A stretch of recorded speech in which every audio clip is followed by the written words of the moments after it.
Секогаш се настојувало во философијата да се покаже во што е објективното важење на вредностите и врз основа на што тие ќе можат научно да се објаснат, тоест на овој начин да се добие реална слика за светот. Целината на светот не е условена ниту со доминација на објектот, ниту со доминација на субјектот.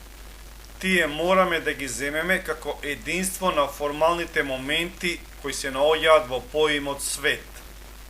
Некои философи го бараат одговорот за суштината на светот во проблемот за смислата на човекот.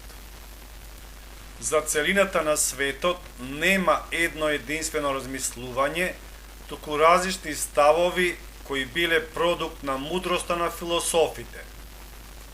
Позасилени теории за целината на светот се јавуваат кон крајот на античката епоха.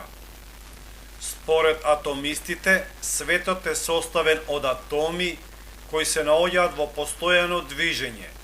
При движењето доаѓа до судрување и формирање светови што ги има безброј. Совршениот свет според Платон е како свет на идеите и кон него треба да се стреми човекот на начин што ќе отфрли се што е материјално и телесно.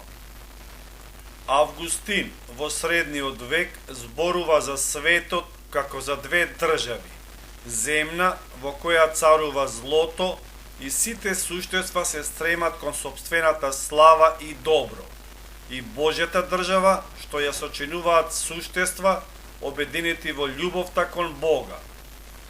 Теоријата за светот на Лајбниц во новиот век е теорија на монади, како прости субстанци од кои е созаден светот, и тоа во форма на пирамида на која доминира Бог на врвот и дава живот на сите други.